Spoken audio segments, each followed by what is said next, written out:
বীরভূমের রামপুরহাট পৌরসভা 18 নম্বর ওয়ার্ডে ঘটে গেল একটি অস্বাভাবিক হত্যাকাণ্ড। প্রাক্তন তৃণমূল কাউন্সিলর ভগীরথ দাসের মৃত্যুর ঘটনায় চাঞ্চল্য ছড়িয়ে পড়েছে। পরিবারের অভিযোগ, ভগীরথ দাসকে তার দ্বিতীয় স্ত্রী হত্যা করেছে। গতকাল রাতে ভগীরথ দাসের মৃতদেহ তার বাড়ি থেকে পরিত্যক্ত অবস্থায় উদ্ধার করা হয়। পরিবারের সদস্যরা মৃতদেহ উদ্ধার করে রামপুরহাট গভর্নমেন্ট মেডিকেল কলেজ ও হাসপাতালে নিয়ে গেলে চিকিৎসকরা তাকে মৃত বলে ঘোষণা করেন। এরপর থেকেই ভগীরথ দাসের দ্বিতীয় স্ত্রী ও মেয়ে জামাই পলাতক রয়েছে বলে অভিযোগ। ঘটনার খবর পেয়ে রামপুরহাট থানার পুলিশ ঘটনাস্থলে পৌঁছে তদন্ত শুরু করেছে। যদিও এ বিষয়ে রামপুরহাট থানায় মৌখিক অভিযোগ জানানো হলেও এখনো পর্যন্ত কোনো লিখিত অভিযোগ জমা পড়েনি।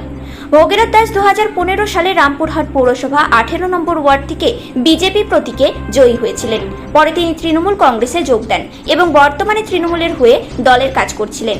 এই চাঞ্চল্যকর ঘটনার তদন্ত চলছে এবং আইন শৃঙ্খলা রক্ষা বাহিনী ঘটনার বিস্তারিত খতিয়ে দেখছে। Bureau report, news time Times.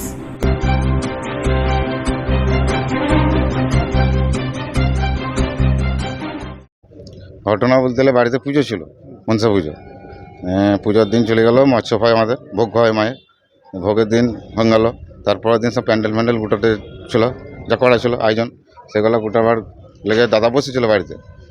নিয়ে দাদার স্ত্রী বৌদি বলছে আমি তারাপীঠ যাবো বেড়াতে, আমার কুটুম এসছে, আমার দাদারা এসছে, আমি নিয়ে যাবো, তুমি শুধু চলো। দাদা বললে না আমি যেতে পারবো না, আমার প্যান্ডেল আছে, এই মালপত্র আছে, আমাকে সব দিতে হবে, টাকা পয়সা দিতে হবে।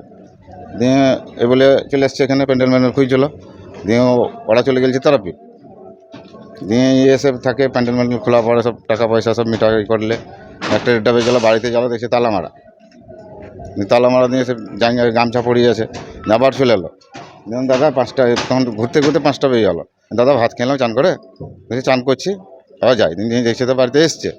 দিয়ে ওই বলেছে তুমি জ্বালা, তো আমাকে চাবিটা কেন দিয়ে গেল না বাড়ির, আমি প্যান্ট জামা ছাড়বো, চান করবো, এই নিয়ে অশান্তি। তারপরে খানিক পরে আমরা শুনতেছি দাদা মারা গেছে। আমাদের হলো আছে তোরা ঝামলা লেগেছে খুব। নিয়ে দেখছি তো চৌকিতে পড়ে আছে, পাড়ার লোকে। নিয়ে দেখছি তো চৌকিতে 60 হয়ে পড়ে আছে। মনে হচ্ছে আমাকে টেনে মেরে গেছে, গলায় কিছু দিয়ে মেরেছে, দাগ আছে। ওই 60 হয়ে পড়ে আছে।